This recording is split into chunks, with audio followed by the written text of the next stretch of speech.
nakita ko kung paano natigilan si Melanie dahil sa sinabi ko, o mas tamang sabihin dahil sa pangalan na banggit ko. Inaasahan ko na yun. Dustin? You mean the Dustin that I knew? My ex? Hindi makapaniwalang tanong nito. Napataki pa ito ng bibig habang ilang beses na napakurap. Yes. How? I also don't know. I just got drunk.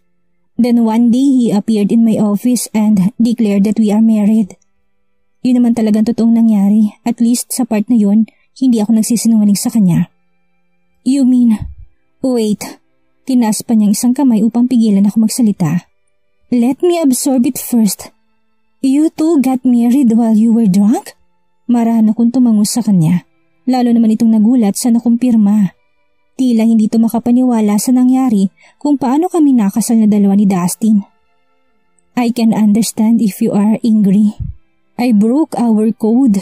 I married your ex. I am sorry na kayo kung saad ko. Tanggap ko kung magagalit siya sa akin, kung tuluyan na siyang magalit sa akin. Pinakasalan kong lalaking minsan ay minahal niya. Yung lalaking alam ko na pinangarap niya noong magkasama habang buhay. Bigla itong natawa kaya napangat ako ng tingin. Nakangiti ito habang nakatingin sa akin. Naiiling-iling ito pero nakangiti ito. Ano ka ba? It is okay. Dustin and I broke up years ago. Hindi rin naman nagtagal ang relasyon namin. Hindi mo naman siya inahas sa akin kaya wala kang dapat ipag-alala. Hindi ako galit. Nagulat lang ako. Nakangiti ito habang nagsasalita. Hindi ka galit? Nag-aalangan pa rin ako. Hindi ko alam kung totoo bang hindi siya galit o tinatago niya lang. Umirap ito sa akin. Hindi no, walang rason para magalit ako. But I am more worried about you. Ha? Dustin is the most stubborn man that I knew. Matigas at madaling uminit ang ulo. He is short-tempered. He is a boss and always act like one. Sabi mo nga aksidente lang na kinasal kayo dahil lasing ka. Hindi kami namaltrato ng ugok na yun? Bakas ang concern sa boses nito.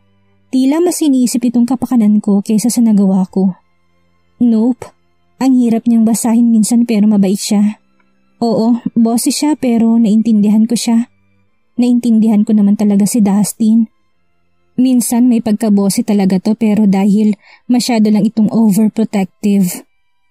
You mean tanggap mo na kasal kayo? Hindi ka malang nagkaroon ng violent reaction nang malaman mong kinasal kayo nang wala ka sa tamang wisyo? Kiniling nito ang ulo habang matamang nakatingin sa akin na para bang sinusuri ako. I bite my lower lip. I did. Noong una, hindi ko matanggap na kasal na kami. But after what happened to my boutique, I left without a choice. Why? What happened? Nasunog ang boutique na pagmamay-ari ko. What? My goodness, Rosalie! Ang dami na nangyari sa buhay mo't wala akong kaalam-alam. Kaibigan mo ba talaga ako? Nasa himig nitong pag-aalala at pagtatampo. Kaya medyo kinabahan ako. Melanie, you are my best friend. Alam mo yan. I am sorry kung umalis ako noon nang walang paalam. Sorry kung nang bumalik ako asawa ko ng ex mo. Sorry kung tingin mo naglihim ako sa'yo. Marami akong dapat ihingi ng tawad sa kanya. Hindi lang ang mga sinabi ko maging ang unang kasalanan ko na hindi ko pa rin kayang aminin sa kanya. Kung napatawad niya ako sa pagpapakasal ko kay Dustin, hindi ko alam kung mapapatawad niya ako kapag nalaman niyang ito ang ama ng kambal. Dahil nang mangyari yun sila pa rin dalawa ni Dustin. Aksidente man pero hindi ibig sabihin, lusot na ako. Stop saying sorry. Basta huwag mo nang uulitin. Dahil kapag naglaho ka na naman na parang bula, friendship over na talaga tayo. Pagbabanta nito't inikot ang cup na nasa harapan niya na may lamang cappuccino. Hindi ko na uulitin, pangako. Tinas ko pang isang kamay ko bilang panunumpa. Dapat lang. Nanatili pa kami ng ilang sandali sa coffee shop bago ko nito niyayang mag-shopping. Sumama na lang ako sa kanya kahit wala naman akong bibilihin. Paraan na rin ito para makapag-banding kaming dalawa.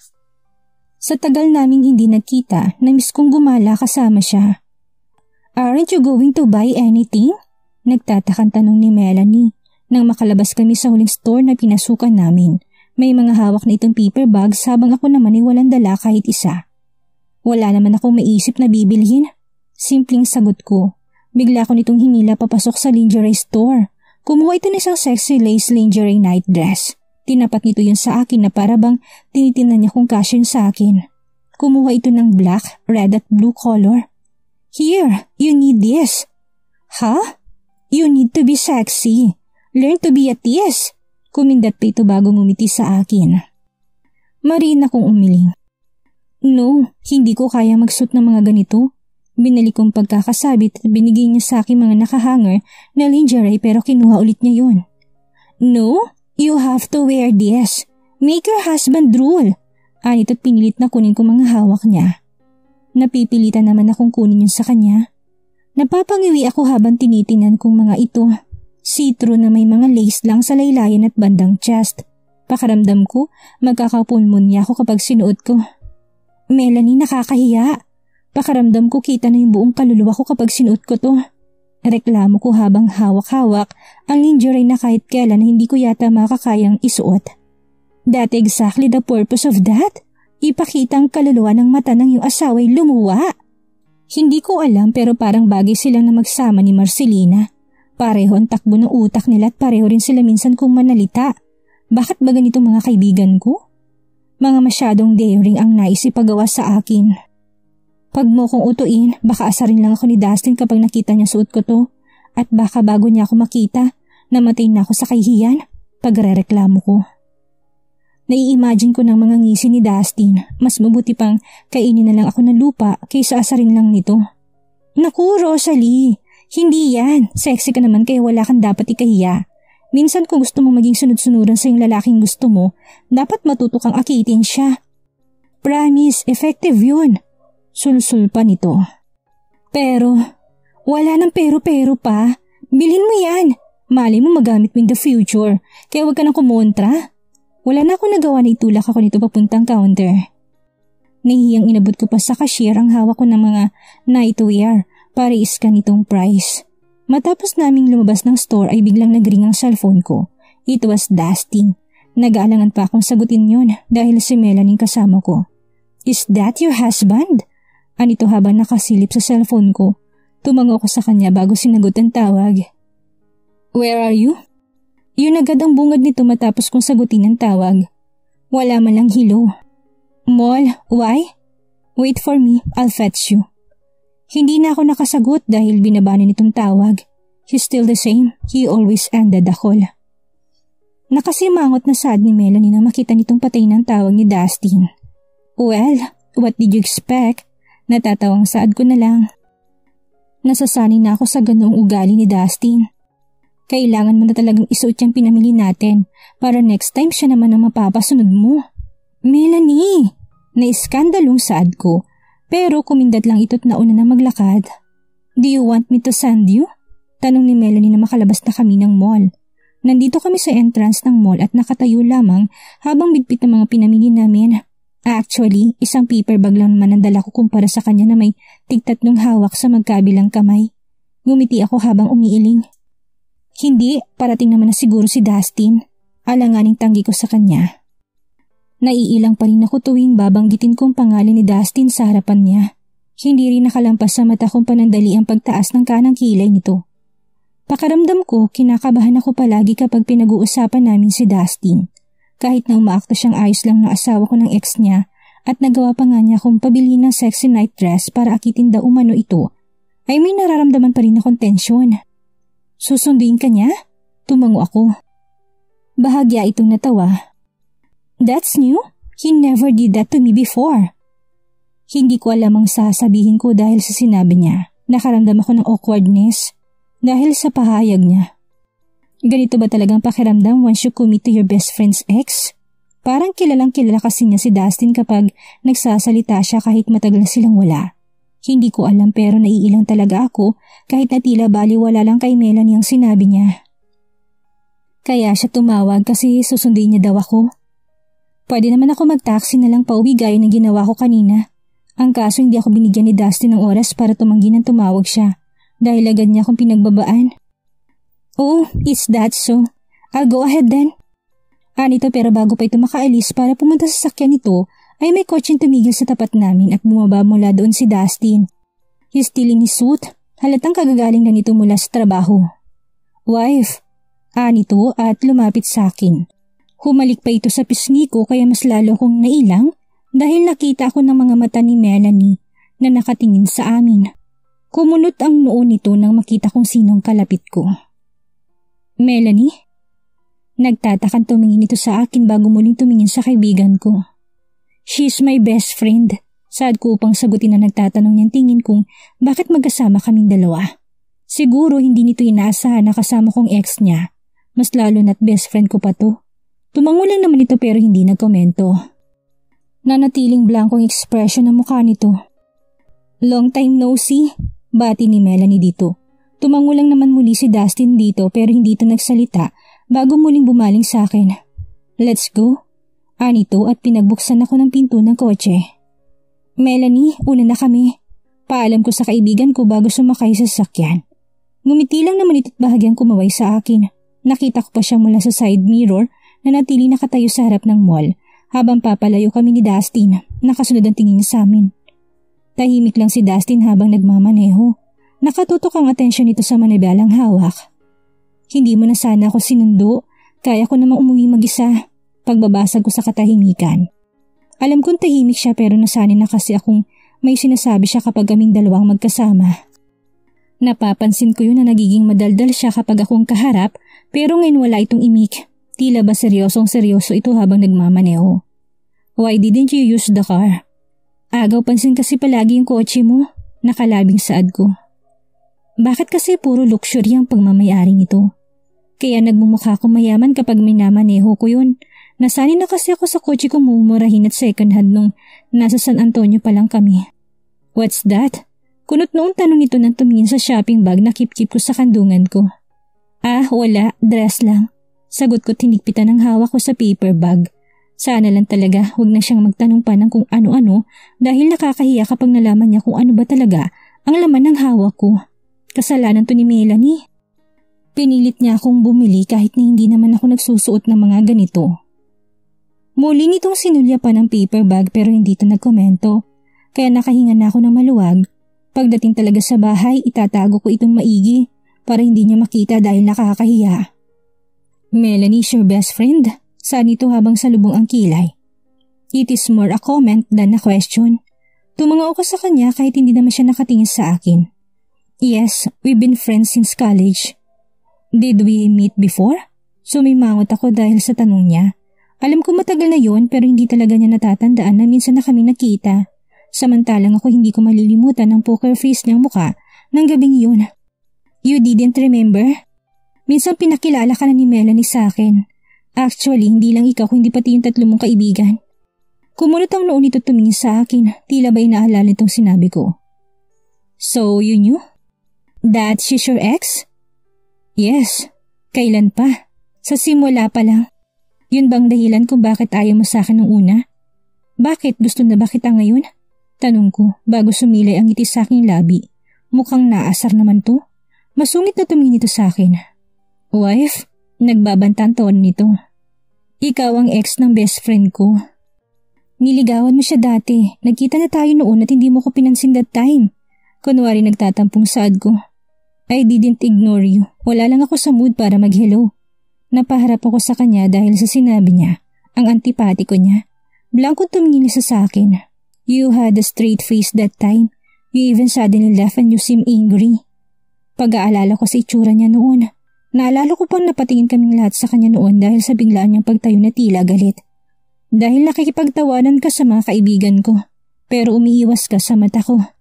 Tila may galit na saad nito. Ha? Pero hindi na ito sumagot at bumaba na ng kotse. Nasa bahay na pala kami. Hindi ko namalayan dahil nasa kanyang atensyon ko. Bakit parang kasalanan kong nangyari noon? Ako ba talagang hindi namansin? Paano ka siya papansinin? Ang gusto ko ngang gawin noon ay tumakbo palayo sa kanya dahil natatakot ako makilala niya. Pero wait, natatandaan niya? Dustin's POV. Ray Gutierrez. Tumingin ako sa kanya nang tumikim siya. 30 taong gulang, bata at... Anong uri ng report yan? Re-report mo rin ba sa akin ang kanyang important statistics? Tanong ko with sarcastic tone. Ngumisi siya at binuksan ang folder na hawak niya. Chill, I just want to meet your rival. Gusto ko siya sapukin ngayon. Nakakairita siya. Wah, relax. Hindi kita kaaway dito. Siya ang ex ni Rosalie. Ang tatay niya nagpakilala sa kanila sa isa't isa. 1 taon silang nagde-date pero niloko siya nito't nawala si Rosalie. Kung siyang nanloko sa aking asawa, bakit niya to ginugulo ngayon? Hinanap ba niyang kanyang libingan? And his business. Siya ang nag-iisang tagapagmana ng Gutierrez Merchandise. He is rich but not rich as you. Tanggihan na lahat ng kanilang mga proposal. Gusto nilang maging supplier sa Versosa's property. Hindi ako magtatrabaho sa kanila at kung makakabili ka ng stocks sa kanilang company, bilhin mo to. Kung mas malaking mga stocks, mas mabuti. Teka, hindi ko yung trabaho. It's Corman's job. Reklamo nito. Nakita mo ba si Corman? Nasa San Antonio pa siya. Exactly, kaya nga sa'yo ko sinasabi ito. Okay, Timmy said without a choice. Pwede ka nang umalis, busy pa rin ako. Wag mo akong biruin, busy ka lang sa panonood ng asawa mo sa monitor bro. Pangasar niya. So, umiling siya at nagsimulang umalis pero tumigil siya bago pa niya mabuksan ang pinto. Para kang tanga kapag nakangiti ka mag-isa. Tapos umalis na siya na parang flash bago ko pa maihagis sa kanya yung cup na hawak ko. Corman's POV. Heto na, may utos pa po ba kayo kamahalan? Nakangiti pero masama naman ang tingin na tanong sa akin ni Marcelina. Tila umuusok ng ilong nito sa inis habang ilang beses nagpabalik-balik sa opisina ko. At first I asked her to buy me a coffee, then a sandwich and now a whole meal. Inuso ko palapit sa kanyang binili niyang pagkain. Ang tagal mo, nawalan na ako ng gana. Ikaw nang kumain yan. Nakita ko kung paano tumirik ang mata niya sa sobrang asar. Lantaran talaga niyang pinapakita sa akin ang pagkaasar niya. Ayoko. Mas wala akong ganang kumain dahil sa'yo. Ang arte-arte mo! Singhal nito. Marcelina, I am your boss. How could you shout on me? Kunwari galit na sad ko pero totoo natatawa ko. Masyado kasi siyang pikon, kahit simpleng pangasar lang. And I am just your assistant. Sir, not your slave. Pinagdiinan talaga nitong salitang sir habang masama pa rin ang tingin sa akin. Siya lang ang assistant na kilala ko na mas matapang pa sa amo. Noong sinabi ni Dustin na bibigyan niya ako ng assistant noon ay hindi ako pumayag. Kaya ko magtrabaho ng mag-isa pero mapilit siya. Ako isang corporate lawyer pero nandito ako sa San Antonio dahil ako namamahala sa pagpapatayo ng bagong mall at nakikipag-usap sa mga engineers tungkol sa plano. Minsan talaga hindi ko na alam kung ano mang talagang trabaho ko dahil kay Dustin. Kung ano kasi nautos sa akin pero ayos lang. Sa laki ng sweldo ko, wala na akong time para magreklamo. Saka exciting naman palang magtrabaho dito sa San Antonio dahil sa masungit na kaibigan ng asawa niya.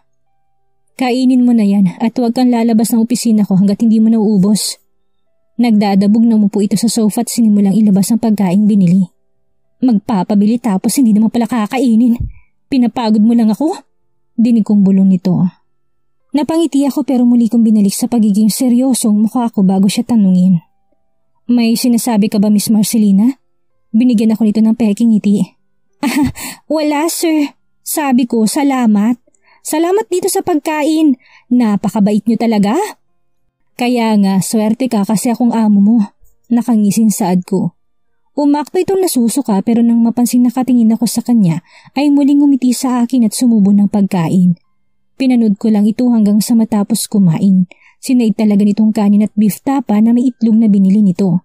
Nag-breakfast naman talaga ako pero siya napapansin ko na laging nagmamadaling pumasok at tanging kape lang ang iniinom kaya pinabili ko siya ng almusal kahit busog pa naman ako. Para sa kanya talaga yun. Tapos na ako sir, pwede na ba akong lumabas? Tumango na lang ako sa kanya bilang sagot. Kinuha kong cellphone ko na makalabas na si Marcelina at tinawagan si Dustin. What is it? Diretsong tanong nito. Hindi talaga usong hi at hello kapag sumasagot ng tawag. There's a man that coughed in a CCTV near in the area before the fire started and based on my research, he was always there watching your wife. Man, baka siyang gumawa ng apoy pero nasa likod niya babae. Ito ay malinaw na nakasad sa mga mensahe maliban ko ang lalaking yun ay isang bakla at gusto. Gusto ka? Natatawang dugtong ko dahil hindi nito matuloy ang sasabihin. Narinig ko pang malutong na mura nito mula sa kabilang linya. Not me, but Tony De La Torre. Anong ibig mo sabihin? Meron 2 posibilidad kung sinong taong tinutukoy na nagpadala sa mensahe. Ako o si Tony, paliwanag niya. I can even feel bitterness kapag binanggit niya ang pangalan ni Tony. Hindi ko naiisip na si De La Torre yun. Siyang humahabol sa asawa mo at ayon sa'yo, lagi siyang tinatanggihan ni Rosalie. Ngunit nakita to ni Carmina Fuerto na kakaiba. Isa ba siya sa mga suspect mo? May pagkakataon pero kailangan pa natin ng pruweba. May point siya. Hindi natin pwedeng basta ituro ang isang daliri sa sinuman, maliban kung meron tayong matibay na ebidensya. Don't worry, I already watching her. Good, busy pa rin ako. Tawagan mo ko kapag meron kang progreso sa investigasyon mo. At walang paalam na pinitay niyang tawag, napatingin ako sa 3 litratong hawak ko. Tony De La Torre, Carmina Fuerto, and the guy na nahuli sa CCTV. Bakit pakaramdam ko? May nalampasan kaming detalye. Sino ba talaga ang him na tinutukoy sa mensahe? Si Tony na pilit hinahabol si Rosalie o si Dustin na asawa niya? Dahil sigurado ako, punong-puno ng galit at inggit ang nagpadala kay Rosalie na sunugin ang butik. Rosalie's POV. This is your house? Wow! Melanie said when she entered the house. Nagulat na lang ako nang tumawag siya at sinabing gusto niya akong dalawin, kaya binigay ko sa kanyang address ng bahay namin. Kababalik lang kasi nito mula Indonesia, kaya mula sa trabaho nito bilang modelo. It's been almost a month nang huli kami magkita sa mall kung saan pinilit pa niya akong bumili ng lingerie na hindi ko naman tinangkang suotin. May mga dala siyang paper bags ngayon, inabot niya yun sa akin. Pasalubong ko sa'yo't sa kambal. When I was doing a shopping in Indonesia, naalala kita, kaya ayan, tinanggap ko naman yun. Salamat, hindi ka na sana nag-abala pa. Don't mention it. Where is your twins? Excited na tanong nito't nagpalingalinga sa paligid. They are in the pool. Nagsuswimming sila kasama sina Dustin. Sagot ko't nauna nang pumunta sa labas kung nasaan ang mga ito. Sumunod naman si Melanie sa akin na naririnig ko pa ang tunog ng takong ng sapatos niya tuwing hahakbang siya. I don't know if it will be awkward. Dahil lang huling beses na magkita sila ni Dustin ay tila hindi ito masyadong pinansin ng asawa. Alam ko naman na mag-ex sila at hindi ko alam ang dahilan ng hiwalayan nila. Kaya maaaring hindi talaga sila good terms. Pero ayoko namang sumama na naman ang loob ni Melanie kung sakaling hindi ko siya papuntahin dito sa bahay. Rinig kong halakak ng kambal na makalapit kami. Hello boys! Agaw pansin ni Melanie sa lahat dahilan para mapatingin sila sa gawin namin. Bigla na nahimik ang mga ito at umahon sa tubig sina Timmy at Sandro. Pero nanatili naman sa pool si Dustin habang hawak ang kambal na parang tukong nakayakap sa kanya dahil malalim ang tubig. Hi Melanie, long time no see. Nakangiting bati ni Timmy at naupo sa isang bench. What are you doing here? Seryosong tanong ni Sandro habang diretsong tingin sa kaibigan ko. Am I not allowed to visit my best friend? Nakangiti pero nakataas ang kilay na balik tanong ni Melanie. Hindi naman na nagkomento si Sandro at kinuha ang towel na pinatong lang naman ito sa ulo bago naupot uminom ng juice. Can I join you guys? Nakangiting tanong ni Melanie. Nakatingin siya sa pool kung nasaan sina Dustin. Nakita kong pagtikwas ng kilay ni Timmy at ang pagsalubong naman ng mga kilay ni Sandro. Tila hindi nagustuhan ng dalawang sinabi ng kaibigan ko. Melanie, why don't you help me to prepare a foods for them? Agaw pansin ko kay Melanie. Kaibigan ko siya pero sa tingin ko hindi nararapat na sumama siya sa mga lalaki sa paglangoy lalo na't napansin ko na tila ayaw rin ng mga ito sa base sa naging reaksyon nila. Hindi ko alam kung interpretation ko lang ba o talagang hindi sila natutuwang makita siya. Pero binati pa nga siya kaya siguro na misinterpret ko lang ang lahat. Tumisa sa akin habang nakangiti. You can do it yourself, Rosalie. I want to swim. Where I can change? You have a swimwear? Tanong ko sa kanya. If she doesn't have, I can let her borrow mine. May mga swimwear kasi ako na hindi ko naman naisusuot. Yes, in the car. I am always a Girl Scout. You can use the first room to the left. Wala sa sariling tinuro kong isang kwarto kung saan pwede siya magpalit. Ngumiti lang naman ito bago nagtungo sa kwartong tinuro ko. Hindi mo siya dapat hinahayaang gawin ang gusto niya. Ani ni Timmy nang makalis na si Melanie para magpalit ng pang-swimming. Hindi mo siya dapat hayaang pumasok sa bahay mo. Susog naman ni Sandro at muli uminom ng juice. May problema ba? Natanong ko na lang. Nagkibit-balikat lang si Timmy bago muling tumalon sa pool. Tumingin naman ako sa kambal. Timmy is now helping Acer to swim. Habang nakaupo naman sa tabi ng pool si Aidan at nakayakap sa nakatalikod na si Dustin at pinapanood lang sila Acer. Sabay kaming napatingin ni Sandro nang muling bumalik si Melanie. She is now wearing a red string bikini. Para siyang rumarampa habang lumakad siya papalapit sa amin. Nakita kong paano muling nagsalubong ang kilay ni Sandro. Tila hindi nito nagustuhan na nakita gayong kulang na lang ay mapanganga ako sa sobrang ganda ng katawan ng kaibigan ko. No wonder she is a model. She has a body to die for. Hindi ko gaya na nakasimpleng t-shirt lang ngayon at naka-short pedal short. Bigla ko nanliit sa nakita ko. Her small waist is a thing that every girl's wish. How about you, Rosalie? Aren't you going to? Tanong niya sa akin. The sun is shining. Let's swim and get tan. Umiling ako sa kanya. Wala naman talaga akong plano maglangoy. Nasanay na rin ako na lagi nandito sina Timmy at Sandro para samahang mag-swimming. Ang kambal kaya nanunod na lang ako palagi sa kanila. Marunong din naman ako lumangoy pero hindi ako mahilig. Okay, if you don't want, I won't force you. Excuse me. Nakangiting saad ni Melanie at kinuha isang baso ng juice bago naupo ito sa kabilang part ng pool sa tapat ni na Dustin habang nakalawit ang mga binti sa tubig.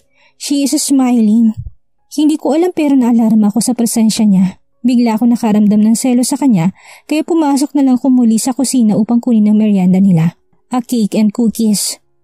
Munti ko mabitawan ng hawak kong tray nang may lamang mga cookies na biglang may yumakap sa akin at humalik sa batok ko. Humarap ako sa kanya. Dustin, you're wet. Reklamo ko nang makitang tumutulo pang tubig mula sa buhok niya. How about you? Do you want to be wet? Tanong niya. Dinutdut kong noo niya. Stop your pervert thoughts. What are you doing here? Why is she here? Tanong ito. Alam ko kung sino tinutukoy niya. Sabi niya na miss niya ako. Tinanong niya address ko kaya binigay ko sa kanya. Galit ka ba? Dapat talaga hindi ko nalang binigay kay Melanie ang address namin. Hindi ko naman alam na biglaan itong susulpot ngayon. Hindi ako galit sa'yo. Hindi ako magagalit sa'yo. Okay ka lang ba pero nandito siya? I know she's your best friend, like you've said, but she's still my, nag-aalalang tumingin ito sa akin. She's my best friend and I trust you. So it is okay. Nakangiting sad ko habang nakatingin sa mga mata niya. Yeah, trust me. But don't trust her. What do you mean? Pero hindi niya na ako sinagot. Sa halip ay hinalikan niya ang labi ko. Pero sa ikatlong pagkakataon ay may humarang na naman sa amin. This time si Melanie naman. I'm sorry. Hindi ko sinasadyang makagambala pero kailangan kong i-refill to. At inas itong hawak na pitcher na walang laman. Napabuntong hininga na lang si Dustin bago niya ako binigyan ng halik sa labi at iniwan kami. I'm really sorry. Hindi ko alam. Muli hingin pa umani ni Melanie. Bago niya pinatong sa counter ang pitcher na hawak. It's okay. Nakangiting saad ko. Hindi naman niya sinasadya and it is our fault too. Ako ang dapat mahiya dahil nahuli niya kami ni Dustin na naghahalikan dito sa kusina. Lagi na lang may nakakahuli sa amin. Bigla-bigla na lang kasing nantutuka ang lalaking yon. Ano nga kayang dahilan ng paglapit-lapit ni Melanie kay Rosalie? Tunay nga ba ang magandang pinapakita nito kay Rosalie? O may plano ito sa kanyang asawa? Yan ang ating aalamin sa susunod nating kabanata.